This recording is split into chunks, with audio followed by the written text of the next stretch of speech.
Hello everybody. We'll continue with the subject fluid mechanics. We were discussing the topic flow through pipes. So far we've discussed what is the Reynolds experiment and the Reynolds number, the major laws that occur in a pipe due to friction using the Darcy-Weisbach formula and the Chessy's formula. Next we have discussed what are the minor losses that occur in pipes and numerical problems based on all these. We've discussed HGL and TEL, what is the hydraulic gradient line and the total energy line, and we've discussed one numerical based on it. So in today's lecture, we'll be discussing another numerical based on hydraulic gradient line and total energy line. So let's start. A horizontal pipeline for 40 meters long is connected to a water tank at one end and discharges freely into the atmosphere at the other end. For the first 25 meters of its length from the tank, the pipe is of 15 centimeter diameter and its diameter is suddenly enlarged to 30 centimeters. The height of water level in the tank is 8 meters above the center of the pipe. Considering all losses of head which occur, determine the rate of flow. Take F is equal to 0.01 for both sections of the pipe. Draw HGL and TEL. So in this question what is given to us is कि pipe की length कितनी given है हमें 40 metres. फिर हमें given है कि जो पाइप है वो एक साइड तो वाटर टैंक को कनेक्टेड है, एक साइड तो रेजर्वॉयर है और दूसरी साइड कहाँ पे है, discharges freely into the atmosphere. तो ये इंपॉर्टेंट है कि एक साइड टैंक है और दूसरी साइड क्या है, हमारे पास एटमॉस्फेयर है at the other end. For the first 25 meters of its length, तो पहले वो बोल रहा है पहले 25 meters of its length, the tank from the tank the pipe is 15 centimeters in diameter. तो उसका क्या है diameter 15 centimeters. और फिर वो क्या कर जाती है, suddenly enlarge कर जाती है after 25 meters. वो क्या कर जाती है, enlarge कर जाती है और diameter कितना हो जाता है उसका 30 centimeters. The height of water level in the tank is 8 meters above the center of the pipe. So एक डायग्राम बनाने की कोशिश करते हैं. यहाँ पे हमारे पास एक टैंक है इस तरीके से और पहले 40 सेंटीमीटर्स में से पहले 25 मीटर्स के लिए जो डायामीटर है वो कितना है 15 सेंटीमीटर्स. यहाँ पे डायमीटर कितना है 15 सेंटीमीटर्स. तो अगर मैं इसको D1 लिखूं तो 15 centimetres is equal to 0.15 metres. Clear. तो ये लिखा जा सकता है 0.15 मीटर्स और इसकी लेंथ कितनी गिवन है हमें 25 मीटर्स. तो इसकी लेंथ है 25 मीटर्स. सो इसको हम बोल सकते हैं L1. So L1 is given to us equal to 25 meters. अब आता है diameter of the enlarged portion. Enlarged portion का diameter दे रखा है हमें 30 सेंटीमीटर. 30 सेंटीमीटर को कैसे लिख सकते हैं हम 0.3 meters. तो this is 0.3 meters. ठीक है. तो अब हमें इसकी लेंथ कैलकुलेट करनी होगी. इसकी लेंथ कितनी हो जाएगी 40 minus 25 which is equal to 15 meters. तो इस portion of enlarged portion of the pipe की लेंथ कितनी है 15 meters. इस तरीके से. क्लियर. अब हमें पता है कि इस टैंक में कुछ वाटर होगा. तो इस टैंक में कितना वाटर है उसके लिए इंफॉर्मेशन दे रखी है. The height of water level in the tank is 8 meters above the center of the pipe. तो center of the pipe हमें given है. center of the pipe का मतलब कि हमें datum की इंफॉर्मेशन दे रखी है indirectly. तो जो center line होगी इस पाइप की वो क्या हो जाएगा हमारा, वो हमारा datum हो जाएगा. एक चीज आप नोट कर लें कि इस पाइप की जो सेंटर लाइन है चाहे वो स्मॉल डायमीटर वाली पाइप है चाहे वो बड़े डायमीटर वाली पाइप है, उनकी सेंटर लाइन क्या रहेगी, सेम रहेगी. सेंटर लाइन सेम पोजीशन पे रहेगी. तो दिस इज इम्पोर्टेंट क्योंकि कई बार स्टूडेंट्स कंफ्यूज हो जाते हैं कि इनलार्ज हो रहा है डायामीटर तो सेंटर लाइन भी चेंज होनी चाहिए, नहीं चेंज होगी। So this is 8 metres. 8 metres height आपको दे रखी है यहाँ पे वाटर की above the centre line. This is the centre line. Clear. Consider all losses of head. तो हमें बोला गया है ऑल लॉसेस कंसिडर करने हैं, चाहे वो माइनर हो चाहे वो मेजर हो। और f की वैल्यू गिवन है 0.01। सो f इज इक्वल टू 0.01। तो मतलब ये हमसे क्या एक्सपेक्ट कर रहे हैं कि हम डार्सी का फॉर्मूला यूज करेंगे to determine the head loss due to friction. Next बोला गया है यहाँ पे जो पाइप है, इस पाइप से जो वाटर डिस्चार्ज हो रहा है वो इन द एटमॉस्फेयर हो रहा है। तो यहाँ पे भी एयर प्रेजेंट है और यहाँ तो ऑलरेडी क्या होती है, एयर प्रेजेंट होती है। तो अगर हम पॉइंट्स कंसिडर करें और मैं इस सेक्शन को अपने पाइप का एग्जिट सेक्शन मान लूं, this is the exit section of the pipe. तो हमने क्या किया है, हमने दो पॉइंट्स लिए हैं। एक पॉइंट लिया है यहाँ पे 0.1 और एक पॉइंट लिया है जस्ट आउटसाइड द पाइप, उसको हमने नाम दे दिया 0.2। और वो किस पे लाई कर रहा है, डेटम पे लाई कर रहा है। तो प्रीवियस क्वेश्चन से हमें पता है कि जो PATM होगा या P1 जो होगा, pressure at 0.1 will be equal to PATM, क्योंकि यहाँ पे एयर प्रेजेंट है। वैसे ही pressure at 0.2 will be equal to PATM, क्योंकि यहाँ पे भी क्या प्रेजेंट है, फ्रीली डिस्चार्ज हो रहा है एटमोस्फेयर में, इसलिए प्रेशर कितना हो जाएगा, एटमोस्फेरिक। और हम क्या मान लेंगे कि एटमोस्फेरिक प्रेशर को, गेज प्रेशर को हम कितना मान लेते हैं, इक्वल टू 0। ठीक है, तो P1 और P2 क्या हो गया, इक्वल टू 0। नेक्स्ट हमारे पास आता है velocity. Velocity at 0.1 will be equal to 0। क्यों, क्योंकि area of reservoir is very large. तो एरिया ऑफ रेजर्वोयर बहुत लार्ज है, तो हम क्या मान सकते हैं कि जो वेलोसिटी है एट 0.1 वो कितनी है, almost equal to 0। Similarly velocity at 0.2। इस क्वेश्चन में कंफ्यूजन हटाने के लिए हम क्या कर देते हैं, इसे पॉइंट A बोल देते हैं और इसे पॉइंट B बोल देते हैं, ताकि हमारे पास कंफ्यूजन ना रहे। तो सिमिलरली ये क्या हो जाएगा हमारे पास, this will be pressure at point A, this will be pressure at point B। यहाँ पे भी velocity at point A, this will be velocity at point B।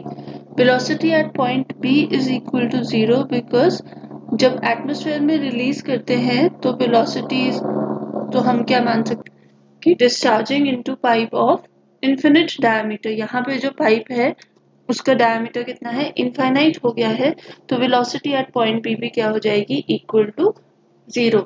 सो अब अगर हम बर्नौलीज इक्वेशन लगाते हैं तो बर्नौलीज इक्वेशन क्या बोलती है, modified form VA square upon 2G plus PA upon rho G plus ZA is equal to VB square upon 2G plus PB upon rho G plus ZB plus HL, head loss.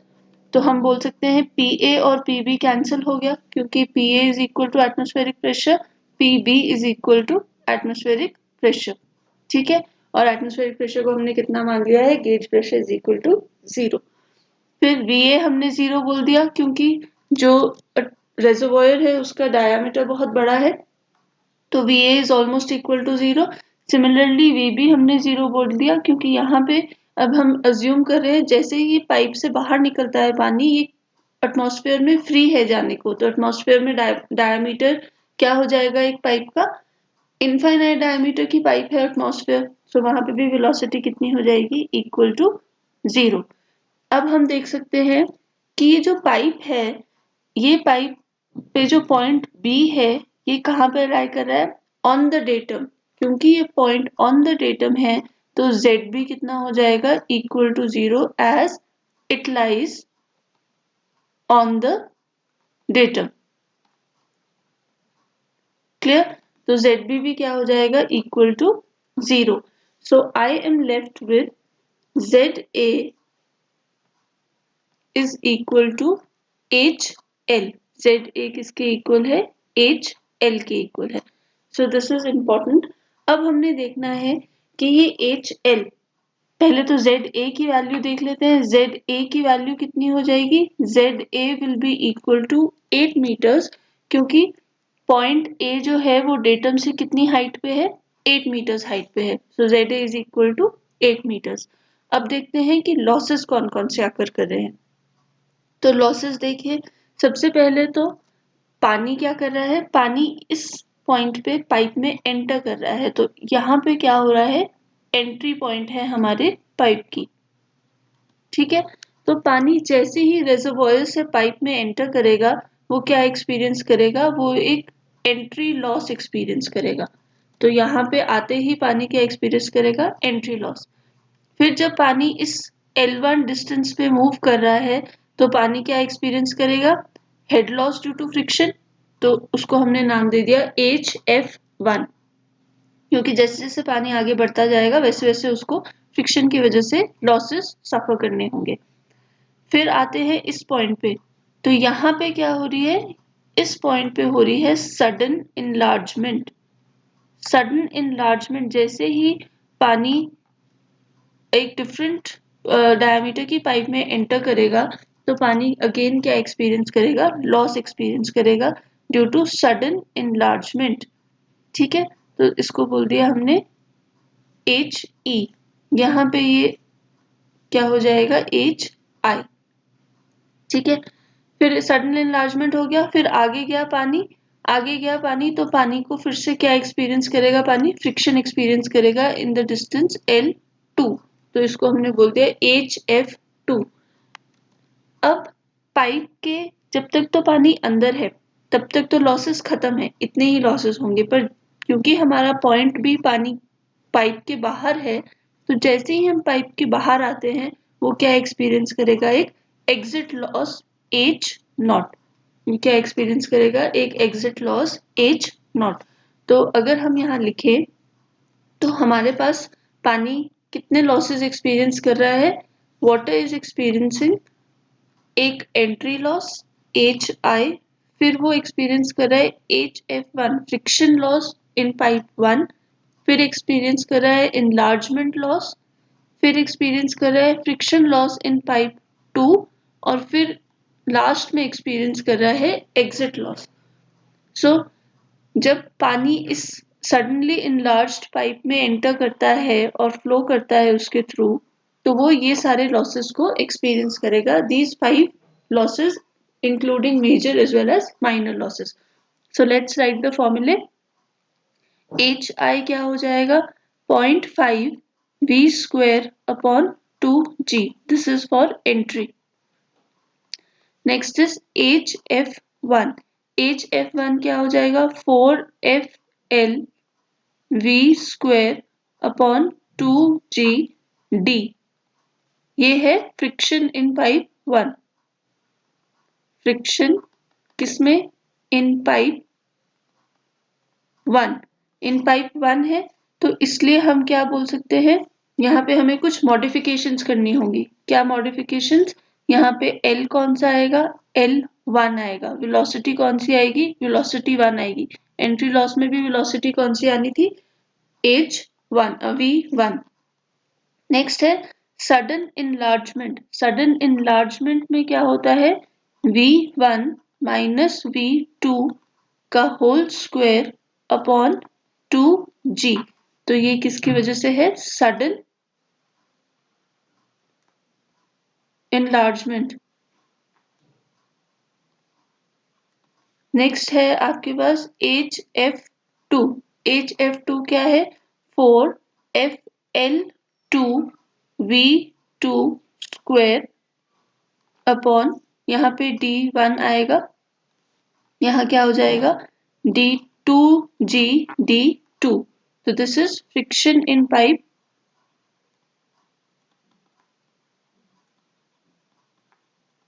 2. Friction in pipe 2. ठीक. Last में आता है आपके पास exit loss. Exit loss will be equal to V2 square upon 2G, V2 square upon 2G। तो जब मैं in terms को देख रही हूँ तो मैं इन टर्म्स में नोटिस कर रही हूँ कि हमें क्या क्या चाहिए। हमें चाहिए L1 की वैल्यू, हमें चाहिए D1 की वैल्यू एंड V1 की वैल्यू। और सिमिलरली हमें क्या चाहिए, हमें चाहिए L2 की वैल्यू, D2 की वैल्यू एंड V2 की वैल्यू। तो ये सारी वैल्यूज रिक्वायर्ड है। हमें L1 की वैल्यू हमारे पास है, D1 की वैल्यू हमारे पास है। L1 कितना है, L1 is equal to 25 meters। D1 कितना है, D1 is equal to 0.15 meters। L2 की वैल्यू भी है, L2 कितना है हमारे पास, L2 is equal to 15 meters, 40 minus 25 किया था हमने। और D2 is equal to 0.3 meters, ये हमें क्वेश्चन में गिवन है। तो हमें क्या क्या नहीं पता है, हमें ना V1 पता है ना हमें V2 पता है। तो हम क्या कर सकते हैं, हम V1 को V2 की टर्म्स में कैलकुलेट कर सकते हैं। कैसे, अप्लाई कॉन्टिन्यूटी इक्वेशन। जब आप कॉन्टिन्यूटी इक्वेशन अप्लाई करते हैं तो कॉन्टिन्यूटी इक्वेशन क्या बोलती है, A1 V1 is equal to A2 V2। अब सिंप्लीफिकेशन के लिए हम क्या मान लेते हैं, इस पाइप में क्या वेलोसिटी है V1 और इस पाइप में क्या वेलोसिटी है V2। वैसे ही ये लेंथ क्या थी L1, ये लेंथ क्या थी L2। This diameter was D1 and this diameter was D2। Clear. So हम कंटिन्यूटी इक्वेशन लगाते हैं, A1 V1 is equal to A2 V2। Clear. A1 क्या हो जाएगा, π/4 इंटू 0.15 का square V1 is equal to π/4 into 0.3 का square into V2। So π/4 gets cancelled। मेरे पास क्या बचता है, मेरे पास आता है V1 will be equal to 0.3 upon 0.15 whole square V2। तो इसको हम बोल सकते हैं 4 टाइम्स V2 जब आप सिंप्लीफाई करेंगे। तो मेरे पास क्या वैल्यू आ गई, V1 is equal to 4 times V2। तो दिस इज वेरी इंपॉर्टेंट, क्योंकि अब हम क्या करेंगे, हमें सारे फॉर्मूले जो हैं लॉसेस के, इनमें जितनी भी V1s हैं उसको किससे रिप्लेस कर देंगे, 4 टाइम्स V2 से रिप्लेस कर देंगे। सो let's write the equation. We have ZA is equal to HI plus HF1 plus HE plus HF2 plus H0। तो ZA किसकी इक्वल है, 8 के इक्वल है, HI is 0.5, V1 कितना था 4V2 upon 2G plus HF1 क्या हो जाएगा 4FL1 V1 कितना है 4V2, यहाँ पे भी स्क्वायर है 4FLV2, उसमें 4V2 स्क्वायर अपॉन 2GD1। ठीक है, तो इसको सिंप्लीफिकेशन के लिए मैं ऐसे लिखती हूँ D1 अपॉन 2G। नेक्स्ट हमारे पास है exit loss. Exit loss is V1 minus V2। V1 को क्या लिख सकते हैं 4V2 माइनस V2 का whole square upon 2G plus, अब यहाँ से तो हम सेकेंड पाइप में ही एंटर कर गए हैं तो अब सिंपल हो जाएगा 4FL2 V2 square upon 2G plus V2 square upon 2G। Clear. So this is my equation. अब अगर आप देखें तो मेरे पास सिर्फ एक ही अननोन बचा है जो क्या है V2। पूरी इक्वेशन में अब मेरा अननोन क्या बचा है, सिर्फ V2 बचा है। तो आई कैन सिंप्लीफाई, अगर मैं इसको सिंप्लीफाई करूं तो मेरे पास आता है 4 का square 16 into 0.5, it will give me 8 V2 square upon 2G plus 4 FLV square. F क्या है 0.01, L1 क्या है 25, D1 क्या है 0.15. सो और 4 का स्क्वायर कितना हो जाएगा 16, तो V स्क्वायर अपॉन 2G, तो V2 square upon 2G. Clear. Plus 4V2 square minus V2 कितना हो जाएगा 3 का स्क्वायर कितना हो गया 9, तो 9V2 square upon 2G plus 4 into 0.01 into 15 V2 square upon D2 कितना है हमारे पास 0.30 upon 2G plus V2 square upon 2G. तो on simplification I get 8V2 square upon 2G plus इसको जब आप सिंप्लीफाई करते हैं आपके पास आता है 106.6 V2 square upon 2G plus 9 V2 square upon 2G plus फिर से आता है हमारे पास, इसको सिंप्लीफिकेशन पे हमें मिलता है 2V2 square upon 2G plus V2 square upon 2G. Clear. तो अब मैं V2 square upon 2G को कॉमन ले सकती हूँ, तो V2 square upon 2G हमने कॉमन ले लिया, हमारे पास बचा 8 plus 106.6 plus 9 plus 2 plus 1.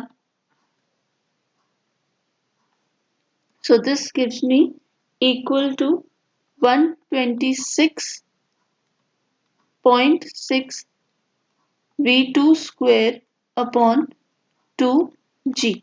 This is equal to 8. तो अगर हम इसको सिंप्लीफाई करें 8 is equal to 126.6 V2 square upon 2G. On simplification हम क्या बोल सकते हैं कि V2 square is equal to 2 into 9.81 into 8 upon 126.6. और क्योंकि ये दोनों साइड स्क्वायर है, अगर V2 स्क्वायर है तो हम इसको अंडर द रूट ले सकते हैं, which implies that V2 is equal to 1.24 meters का under root which gives me 1.113 meters per second. So I have V2 is equal to 1.113 meters per second. So ये आ गया आपके पास वेलोसिटी की value, V2 की value. अब हमें क्या calculate करना है, हमें तो डिस्चार्ज कैलकुलेट करना था. So discharge is equal to A2 into V2.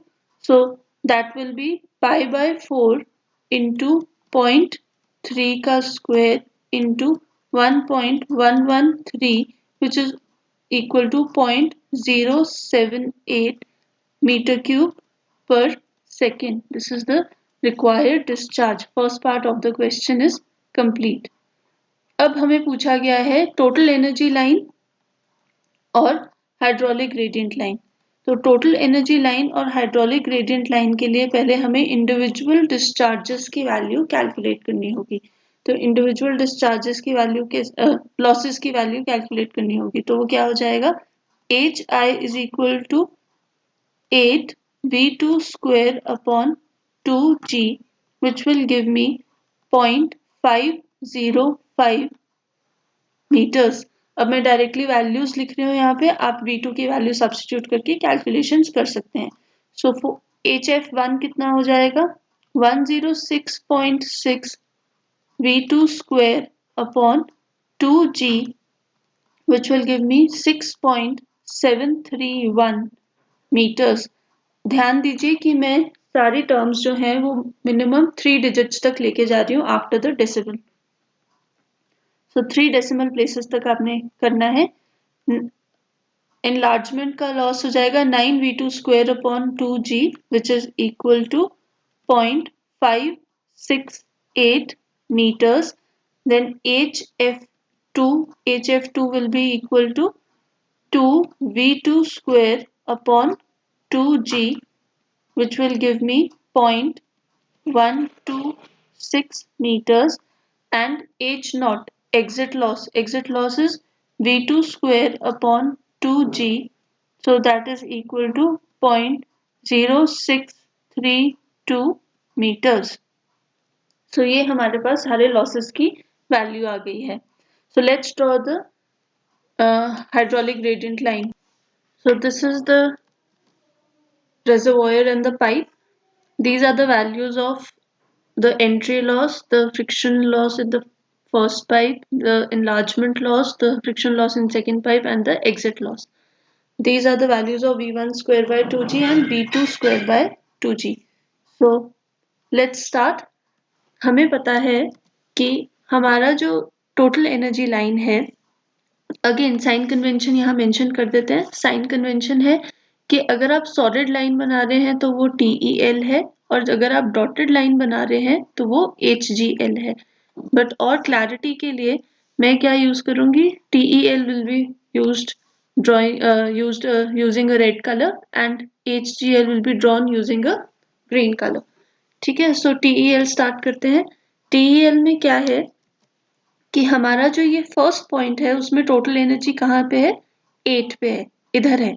तो यहाँ से हमने स्टार्ट करा. इस पॉइंट को एनर्जी कितनी थी यहाँ पे, 8. तो यहाँ से हमने स्टार्ट किया. अब जैसे ही हम स्टार्ट कर रहे हैं, अभी तो हम रेजर्वोयर के अंदर थे तो एनर्जी कितनी थी, 8. जैसे ही मैं यहाँ पे लेफ्ट ऑफ द रेजर्वोयर में हूँ, इस एंट्री के हूँ तो रेजर्वोयर में हूँ, एनर्जी 8 है. जैसे ही मैं पाइप एंटर करती हूँ, मतलब राइट ऑफ द एंट्री पहुंचती हूँ, तो मैं क्या एक्सपीरियंस करती हूँ, मैं एक हेड लॉस एक्सपीरियंस करती हूँ इक्वल टू 0.505. तो इस हेड लॉस की वैल्यू कितनी है, 0.505. और अगर मैं एनर्जी इनको पॉइंट्स दूं, नाम दो पॉइंट्स को, तो this point is A, this point is B. So A पे मेरी एनर्जी कितनी थी, 8 मीटर्स. बी पे कितनी होगी, 8 minus 0.507 which is 505 which is 7.495 meters. अब यहाँ से हमने क्या किया, इस पॉइंट से हमने क्या एक्सपीरियंस किया, हम एक्सपीरियंस कर रहे हैं एक continuous head loss due to friction. So जब हम इधर आएंगे तो हमारे पास क्या आ जाएगा, एक कॉन्टिन्यूअस हेड लॉस होगा due to friction. So this is the value of a continuous head loss due to friction. इस पॉइंट का नाम हमने दे दिया पॉइंट C. अब ये हेड लॉस कितना हुआ है, हेड लॉस हुआ है इस पॉइंट से. इस पॉइंट से जो हमने हेड लॉस एक्सपीरियंस किया वो हेड लॉस है equal to 6.731 metres. 6.731 metres point C पे. तो पॉइंट C पे हमारे पास टोटल एनर्जी कितनी बची, 7.495 minus 6.731, 0.764 meters. अब जैसे ही आप इस सेक्शन पे आते हैं, यहाँ पे हमारे पास कुछ सडन इनलार्जमेंट हो रही है. जैसे ही आप लेफ्ट ऑफ दिस सेक्शन में हैं, आप इस पाइप में हैं स्मॉलर डायमीटर की. जैसे ही आप राइट ऑफ दिस सेक्शन में आते हैं, आप लार्जर पाइप में आ गए हैं. और इसी लेफ्ट और राइट के बीच में क्या हो जाता है, एक enlargement का लॉस हो जाता है ऑफ मैग्नीट्यूड 0.568. तो ये जो टोटल एनर्जी लाइन है ये क्या करती है, ये एक वर्टिकल ड्रॉप लेती है इक्वल टू 0.568 मीटर्स. तो ये क्या है, 0.568 मीटर्स का इसने ड्रॉप ले लिया. इस पॉइंट को मैंने नाम दे दिया पॉइंट D. और पॉइंट D पे एनर्जी कितनी हो जाएगी, 0.196 मीटर्स. अब इसके बाद हम बड़ी पाइप में एंटर कर गए हैं. अब यहाँ से क्या होगा, हम आगे जाएंगे तो हमें फिर से क्या एक्सपीरियंस करना होगा, फ्रिक्शनल लॉस एक्सपीरियंस करना होगा. तो ये फ्रिक्शनल लॉस अब किस अमाउंट का है, 0.126। तो हम फिर से एक लॉस एक्सपीरियंस कर रहे हैं जिसका मैग्नीट्यूड कितना है, जिसका मैग्नीट्यूड है, अगर हम यहाँ से ये स्ट्रेट लाइन लें तो इस लॉस का मैग्नीट्यूड है 0.126। अब ये 0.126 मीटर्स पे आगे हमने इस पॉइंट का नाम दे दिया पॉइंट ई। तो पॉइंट ई पे टोटल एनर्जी अब कितनी हो गई है हमारे पास, 0.07 मीटर्स। अब आप देख रहे हैं कि हम कहाँ पहुंच गए हैं, हम इस पाइप के एंड पे पहुंच गए हैं। जैसे ही आप पाइप के लेफ्ट में हैं तब तक तो आप पाइप के अंदर हैं, पर जैसे ही आप पाइप के बाहर आते हैं, मतलब इस एग्जिट सेक्शन के राइट में आते हैं, आप फिर से एक लॉस एक्सपीरियंस करेंगे। जो लॉस क्या है, एग्जिट लॉस ऑफ मैग्नीट्यूड 0.0632। अब आप देख रहे हैं कि ये जो एग्जिट लॉस है और जो ये पॉइंट ई पे एनर्जी है ये ऑलमोस्ट सेम है। यहाँ पे ये जो डिफरेंस आ रहा है 0.007 का, ये इस वजह से है क्योंकि हमने डेसिमल प्लेसेस सिर्फ 3 तक लिए हैं। अगर हम ज्यादा डेसिमल प्लेसेस लेते तो ये बहुत एक्यूरेटली इक्वल आना था। तो आइडियली ये क्या होना चाहिए, अब यहाँ से ये ड्रॉप करेगा, एक वर्टिकल ड्रॉप लेगा और ये कहाँ तक आ जाएगा, डेटम तक। मतलब जो पॉइंट एफ है, इस पॉइंट एफ पे मेरी एनर्जी आइडियली कितनी हो जानी चाहिए, इक्वल टू 0। ये मेरा चेक है। अगर पॉइंट एफ पे मेरी एनर्जी 0 मीटर्स नहीं हो रही है, मतलब मैंने अपना कैलकुलेशन ढंग से नहीं किया है। ये चेक किसके लिए है, यहाँ पे 0 कब आना चाहिए, जब आपका पानी जो है वो एटमॉस्फेयर में रिलीज हो रहा है। अगर यहाँ पे कोई रेजर्वॉयर होता तो रेजर्वॉयर में जो हाइट होनी थी पानी की, उस तक होनी चाहिए ये एफ की वैल्यू, उतनी वैल्यू होनी चाहिए इस पॉइंट एफ की एनर्जी की, टोटल एनर्जी की। सो this is the total energy line, red से हमने शो कर दी है। इसने 3 वर्टिकल ड्रॉप्स लिए हैं एट एवरी माइनर लॉस। अब हमने ड्रॉ करनी है hydraulic gradient line. Hydraulic gradient line हमें पता है कि टोटल एनर्जी लाइन, अगर हमें हाइड्रोलिक ग्रेडियंट लाइन बनानी हो तो हमने लास्ट लेक्चर में देखा था टोटल एनर्जी लाइन या total energy at a point minus V square by 2g। अब v डिपेंड करेगा कि आप कौन सी पाइप में है, फर्स्ट पाइप में है तो v1 आ जाएगा, सेकेंड पाइप में है तो v2 आ जाएगा। तो let's start with this point. हम पॉइंट बी से स्टार्ट कर रहे हैं। पॉइंट बी पे एनर्जी है 7.495। अब मैं कौन सी पाइप में एंटर कर रही हूँ, पाइप 1 में एंटर कर रही हूँ, तो वेलोसिटी कितनी है यहाँ पे, v1। पाइप 2 में एंटर करते हैं तो वेलोसिटी कितनी हो जाती है, v2।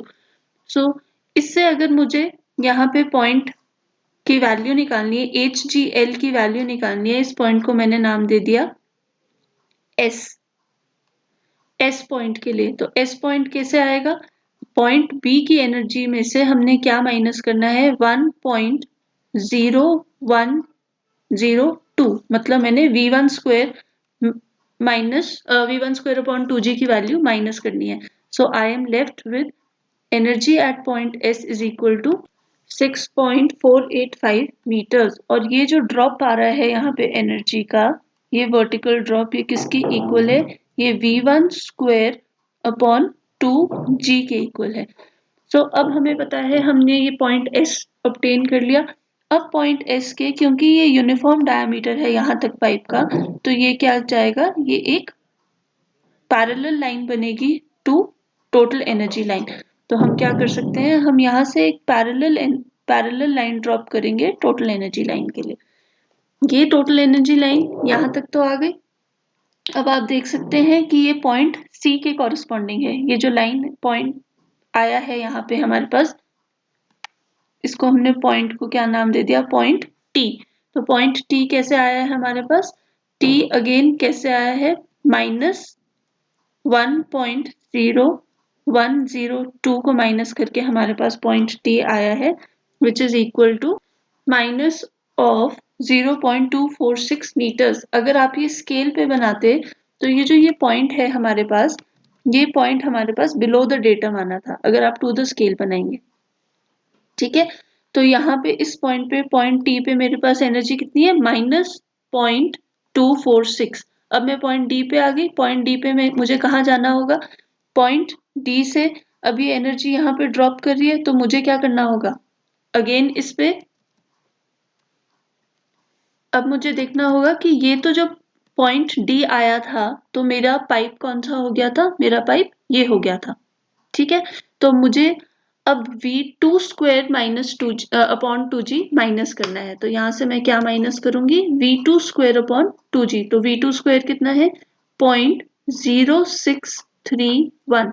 तो मेरे पास क्या आता है पॉइंट, अब पॉइंट यू आएगा और पॉइंट यू की वैल्यू कितनी हो जाएगी, मेरे पास पॉइंट यू की वैल्यू है 0.133।